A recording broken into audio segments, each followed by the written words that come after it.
Imagine a world where every 5 minutes a hate crime occurs against a Muslim in Europe. It's not a dystopian novel, but a grim reality we're facing today. This shocking statistic sets the stage for a deep dive into a topic that demands our attention: the rising tide of Islamophobia in Europe and the potential for a planned genocide of European Muslims. Our journey begins in the post-World War II era. At this time, Europe was a region rebuilding itself, and the influx of Muslim immigrants played a crucial role in this process. These immigrants, primarily from former colonies, came seeking better opportunities and contributed significantly to the European economies. They brought with them their culture, traditions, and faith, gradually becoming an integral part of Europe's social fabric. In the last 20 years, anti-immigrant sentiment has taken a disturbing turn. The general unease and distrust towards immigrants has become laser-focused on one particular group: Muslims. Other immigrant communities have been largely forgotten in the prevailing narrative. This shift in sentiment, from a broad xenophobia to a specific Islamophobia, has played a significant role in fueling the rise of Islamophobia in Europe. This targeted discrimination against Muslims has set the stage for the alarming increase in hate crimes we see today. In recent years, the narrative around Islam in Europe has been significantly influenced by the Pegida movement. Short for Patriotic Europeans Against the Islamization of the West, Pegida has gained substantial traction, particularly among individuals who perceive themselves as normal working people of the ethnic majority. Pegida's supporters paradoxically exhibit radical pro-Israel sentiments, a stance contrary to traditional European conservative interests. This endorsement by anti-intellectual figureheads and the paradoxical support for Israel have served to further fuel the rise of Islamophobia in Europe, setting the stage for the alarming increase in hate crimes against Muslims we see today. Let's take a closer look at the individuals fueling anti-Muslim hate. Interestingly, many of these individuals have Jewish backgrounds or connections. They often portray Jews as universally benign and victims, which in itself is not an issue. However, the paradox lies in the fact that Jewish interests have been strongly for the initial wave of immigration of Muslims into Europe.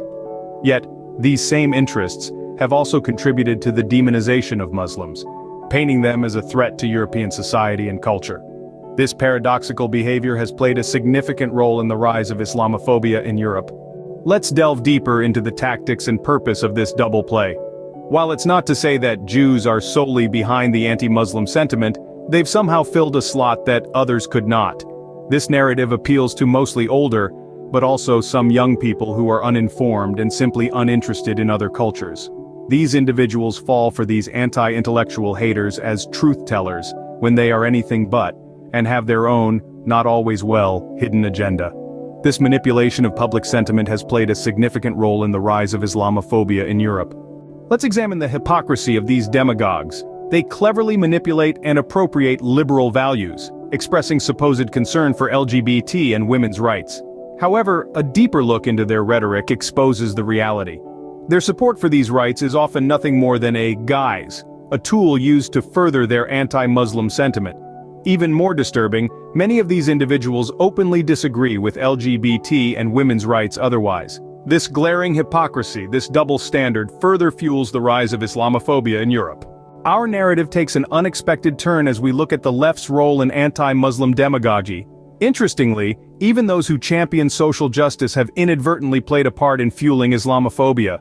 The left's staunch focus on women's rights and opposition to religious influence on politics has sometimes been used as a weapon against the Muslim community. This stance, which dates back to the first wave of Muslim immigration in the 90s, has seen a resurgence in recent times.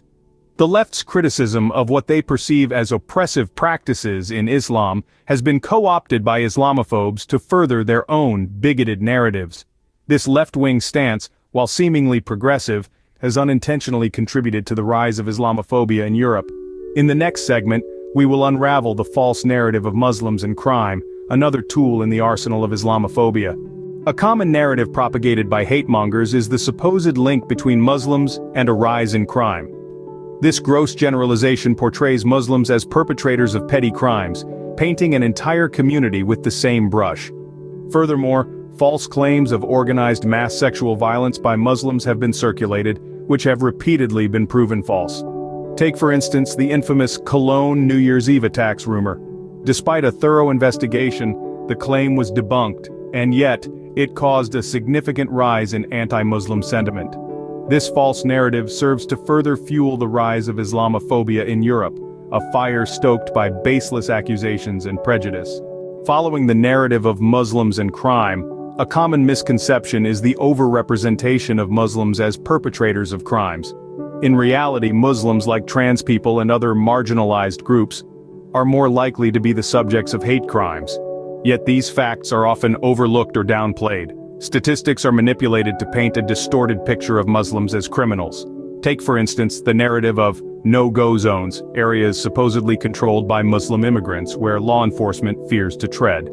This concept has been debunked by numerous credible sources, yet it persists in the public imagination, contributing to the stereotype of Muslims as lawbreakers. This misrepresentation has a significant impact on how Muslims are perceived within Europe. It perpetuates harmful stereotypes, fuels fear, and justifies discriminatory practices. This misrepresentation serves to further fuel the rise of Islamophobia in Europe, a fire stoked by manipulated statistics and prejudice. Another common misconception that further feeds into the stereotype of Muslims as perpetrators is their alleged link to the rise in organized crime, particularly in countries like Sweden.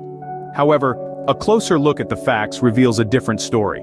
Most gang members in these countries are not of Muslim origin, and of those who are, the overwhelming majority aren't practicing Muslims.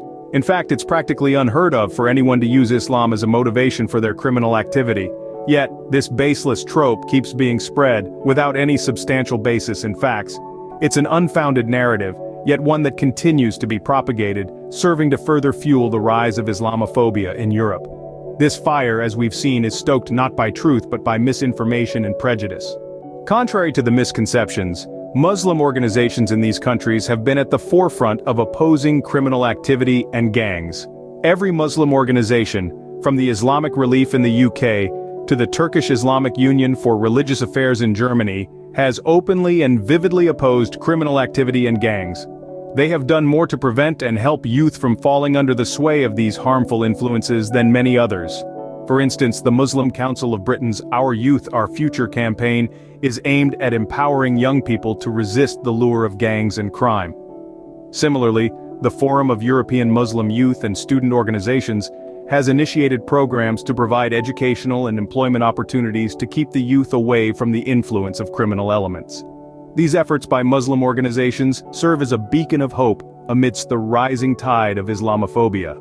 They stand as testament to the fact that the Muslim community is an integral part of the solution, not the problem, in the fight against crime and social unrest. An oft-repeated narrative propagated by hate-mongers is the supposed media cover-up of Muslim crimes. They claim that the mainstream media, in a bid to be politically correct, is intentionally hiding the fact that crimes are committed by Muslims or obscuring the ethnic background of perpetrators. This falsehood is then used to portray conservative and outright racist, alternative news sources as the only truth-tellers, the only ones brave enough to tell it like it is. But the reality is far from this narrative. Numerous studies have shown that there is indeed a media bias, but it is one of overrepresentation, not underrepresentation. Muslims are often overrepresented as perpetrators in media coverage of crime, irrespective of the actual proportion of crimes they commit. This skewed representation fuels negative stereotypes and stokes fears, leading to an unjust portrayal of the entire Muslim community as inherently criminal or dangerous. This myth of the media cover-up, then, serves to further fuel the rise of Islamophobia in Europe, a fire stoked by misinformation and prejudice. It's a narrative that needs to be debunked and challenged at every turn as we strive for a more accurate, fair, and nuanced understanding of crime, ethnicity, and religion. A related myth that often circulates is the supposed overrepresentation of Muslims in politics and public offices. Those who propagate this myth argue that Muslims are infiltrating the political landscape and gaining undue influence, but this couldn't be further from the truth. The reality is that Muslims are proportionally less represented now than in the late 90s. The few Muslims who do hold public offices are often assimilated individuals who are used to promote the party line rather than representing the diverse voices of the Muslim community. They do not constitute any kind of political movement or bloc. This myth, like the one about the media cover-up, is a tool used to stoke fear and mistrust in the Muslim community. It's a narrative that needs to be debunked and challenged at every turn. Muslims, like all citizens, have a right to participate in the political process, and their representation should be proportional, not minimized due to unfounded fears. This myth, like many others, serves to further fuel the rise of Islamophobia in Europe, a fire stoked by misinformation and prejudice. Let's now delve into one of the key factors that contribute to the acceptance of these unfounded myths: the physical and social segregation of immigrant populations. In many European countries, the white, non-Muslim majority often live and work in areas distinctly separate from where immigrant populations reside. These immigrant communities, many of them predominantly Muslim, are often clustered and isolated in certain neighborhoods, leading to a lack of interaction and mutual understanding between the two groups. The majority population therefore often only hears about immigrants through crime stories and negative news, further fueling misconceptions and stereotypes. This segregation is not just a geographical phenomenon but also a social one, affecting the way people perceive and interact with each other. Such isolation fosters ignorance and misunderstanding, which in turn contributes to the acceptance of fabricated myths about Muslims and the rise of Islamophobia. It is a cycle that needs to be broken for there to be any real progress in overcoming the prejudices that plague our societies. Our investigation into the rising tide of Islamophobia now takes us to a common defense used by anti-Muslim demagogues. How is it racism? They argue, often loudly, that Islam is a religion, not a race, hence their criticism or disdain cannot be labeled as racism. This defense, while seemingly logical on the surface, is a thinly veiled attempt to justify Islamophobia and hate speech. The reality is, while Islam is indeed a religion, the discrimination faced by Muslims often has racial undertones. Muslims from different ethnic backgrounds, whether they be Arab, African, South Asian, or others, are often lumped together and stereotyped based on their religion. This homogenization of diverse groups under the banner of Muslim is a testament to the racialization of Islam in the public consciousness. This defense is used as a shield, a way for people to hide behind the semantics of race and religion to justify their prejudice and hate. It's an argument that needs to be debunked, as it only serves to embolden the voices of hate and further marginalize the Muslim community. We must expose the racial undertones of the discrimination faced by Muslims and challenge those who use this defense to justify their Islamophobia. Having debunked the defense used by anti-Muslim demagogues, we now turn to the most tragic victims of Islamophobia: children. The collectivizing of Muslims shows its ugliest side when used against these young ones, who had no choice in their religion, ethnicity, or immigration status. They are unfairly targeted, and despite being innocent, these children are seen as guilty by Islamophobes. They are manipulated into becoming symbols of fear and are often held responsible for the actions of adults or groups they have no control over. Girls in particular are often seen as victims of their parents' oppression, yet paradoxically, they still face contempt for their presence in Europe. Their headscarves, a symbol of their faith, become a target for ridicule and abuse. They are caught in a crossfire, victims of a conflict they neither asked for nor understand. This unfair targeting of innocent children is one of the most disturbing aspects of Islamophobia. It is a stark reminder that the effects of this hate extend far beyond the individual, impacting families, communities, and entire generations. We must acknowledge this reality and work to protect these children, for they represent our collective future. Now, it is essential to note that this isn't an issue confined to a specific country or region within Europe. From the United Kingdom to France, from Germany to the Netherlands, Islamophobia is a pan-European problem. It's a chilling reality that threatens the very ideals of diversity, tolerance, and human rights that Europe prides itself on. The potential for a planned genocide of European Muslims, while a terrifying prospect, is not far-fetched. History has shown us that the path to genocide often begins with discrimination and dehumanization, which is precisely what we're witnessing today. Scene script, voiceover. Genocide, a horrifying prospect, often begins with two key steps: identification and polarization. Let's break down these processes. Firstly, identification. This is the process of distinguishing and categorizing individuals based on their religious, ethnic, or racial affiliations. In the case of Europe's Muslims, this has manifested in the form of racial profiling, discriminatory laws, and the stigmatization of Islamic symbols. Secondly, polarization. This is the process of creating divisions and fostering hostility between different groups. Anti-Muslim rhetoric spread widely by populist politicians and certain media outlets has deepened the divide between Muslims and non-Muslims, stirring up hostility and fear. These are not just theoretical concepts, they are chilling realities that have been unfolding in Europe over the past decades. To illustrate this, we can look at the rise of far-right groups and the proliferation of hate crimes against Muslims. These processes of identification and polarization are the initial stages of a dangerous path that can potentially lead to genocide. This is not a cause for mere concern, but a call to action. As we move forward, it's crucial to understand these processes in order to counteract Islamophobia and prevent a potential catastrophe. Voiceover. Let's delve into the technical means that could potentially be used in a genocide. Firstly, we see violent and arbitrary policing targeting specific ethnic groups, particularly Muslims. This is not just about random acts of violence, but systematic discrimination that institutionalizes Islamophobia. Secondly, there's the denial of essential services like healthcare. There have been proposals to deny emergency care to immigrants suspected of involvement in crime. Imagine the potential for such policies to be extended to entire ethnic groups. Thirdly, the use of social media to provoke attacks against named and unnamed individuals, a concept known as stochastic terrorism. In this scenario, influencers or leaders inspire violence indirectly by demonizing a group or individual, knowing that their followers will eventually act on this rhetoric.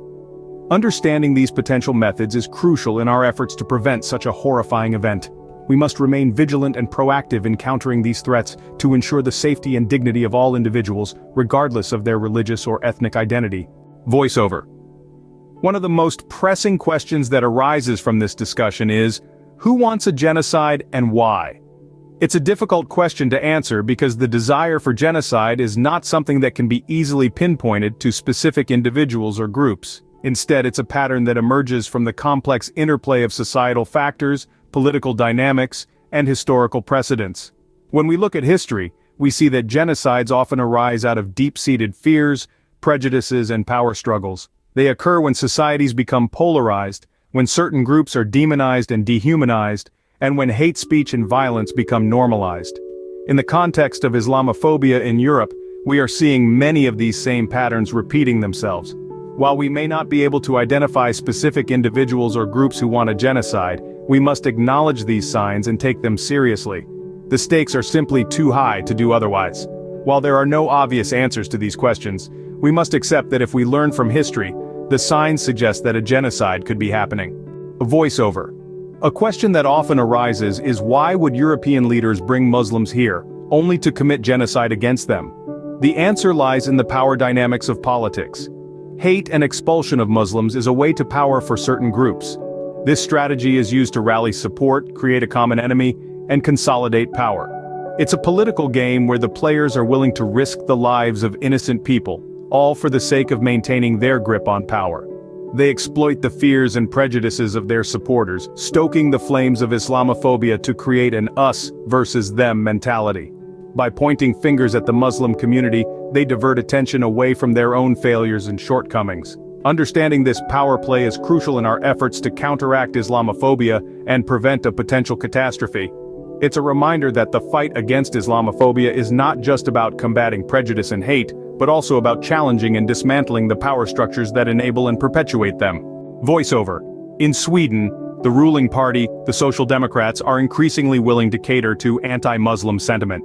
Often blamed by the anti-immigrant side for creating the current situation, they are ironically turning more towards radical anti-Muslim actions. This shift is justified under the guise of public sentiment, claiming they are merely following the will of the people, rather than leading it. They use the radical anti-immigrant parties as an excuse, an alarming political maneuver that further fuels Islamophobia. This shift in political stance by the Social Democrats is a worrying sign of the growing acceptance of Islamophobia in Europe, a stark reminder of how high the stakes are, and how important it is to challenge these narratives at every turn. In summary, the journey from post-World War II immigration to the potential for a planned genocide of European Muslims is a tale of shifting societal attitudes and growing fear. It's a narrative of a community that has contributed significantly to Europe, now facing the threat of hate and violence.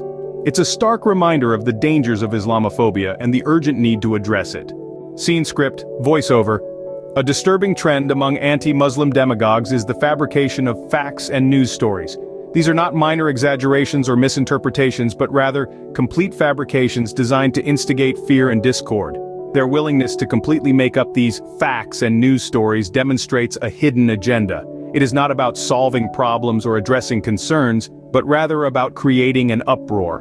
They are not trying to find a solution, they are trying to create a problem. This behavior cannot be dismissed as a natural response of ordinary people who are tired of it. This is a calculated strategy, a deliberate act of misinformation designed to fuel division and hatred. This fabrication of facts, and the hidden agenda behind it, is a stark reminder of the lengths some will go to fuel Islamophobia. It's a sobering illustration of why it's crucial to challenge these narratives at every turn, to question the sources of information, and to demand evidence before accepting any fact at face value. As we move forward, let's remember, truth is the first casualty in the war of fear.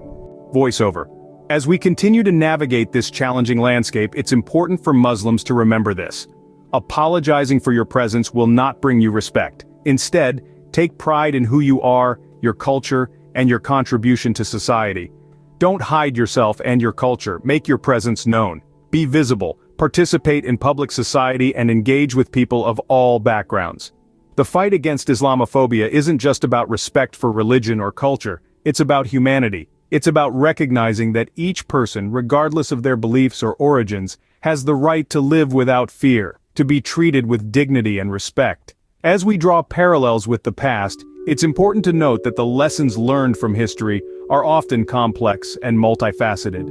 One might ask, considering what Jews have been through, have they learned nothing? Or perhaps, the more pertinent question is, have they learned the wrong lessons?